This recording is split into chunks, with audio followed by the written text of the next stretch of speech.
How about we get the elephant out of the room right now? Why on earth am I choosing to represent myself via customized avatar in a video game? Well, quite simply, it's because I left my beret at my parents' house, and I don't feel like being on camera without it. It's the name of my YouTube channel, after all. And besides, this gives me a chance to show off all the cool junk I've learned to do with technology over the years. Making the first few seconds of this video alone required knowledge of Microsoft Word, Paint, Windows Movie Maker, Audacity, and the video game Scribblenauts Unlimited. So there's a lot of sources that were pooled together just to make the first few moments of this presentation. Moving on from that, let's make our way over to the time machine, because this is a long and storied history. Well, maybe not storied, but I think you might know what I mean. My history of technology begins with my siblings, most notably my 3 older brothers here.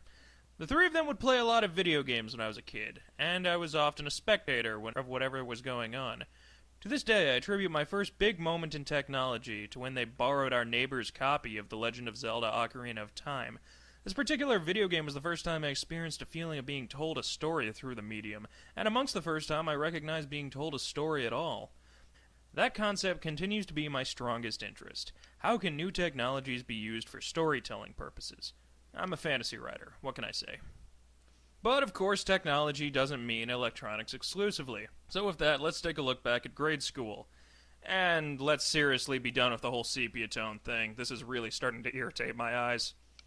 The more simple, basic technologies at the time were, of course, pencils, paper, scissors, glue, and popsicle sticks. I put on a lot of puppet shows back in 2nd grade. Again, my focus was always remaining on how I could use the tools at my disposal to explore new ways of telling stories, be they written or performed. It was also about this time that my grandma offered to start typing up whatever I had to offer her for short stories. To this day, I still have some hilariously dreadful Captain Underpants and Harry Potter stories that I dictated to my old grandmother all those years ago. In middle school, I was first educated on how to use a computer myself, and at first, I was flat out awful. My typing speed was absolutely pathetic, and I couldn't wrap my head around a single thing I was doing. It was a complete mess. I wouldn't feel confident using the most basic functions on a PC until I got into 7th grade. But that's when things kind of started to get interesting.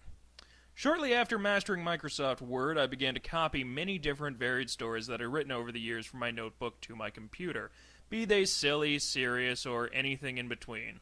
I began watching a lot of videos at my leisure time on Newgrounds. YouTube wasn't really a big thing until later.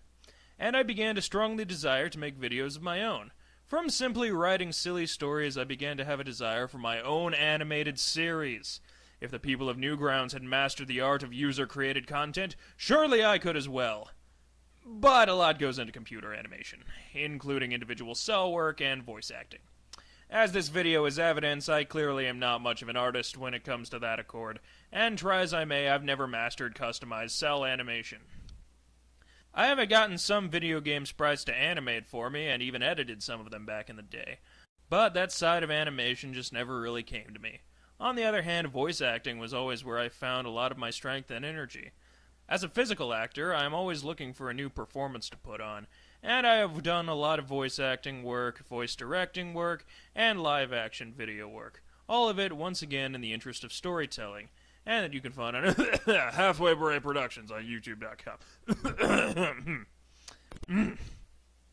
I want to tell stories that have been ignored, and sometimes I want to tell stories that are flat out absurd. It is my passion, and often technology is a great means to that end. And as we can see, I've done it once again. I've used the technology previously mentioned in this video to tell a story of how tech has assisted me and made its way into my life. I hope you've enjoyed this presentation, and now I'm just going to leave you all to ponder how in the world I said all of that when my figurine clearly does not have a mouth. I'm going to sit here right in front of the fire, enjoying the roaring success I have attained from the use of all of this great tech over the years that of course made me a billionaire when I was the age of...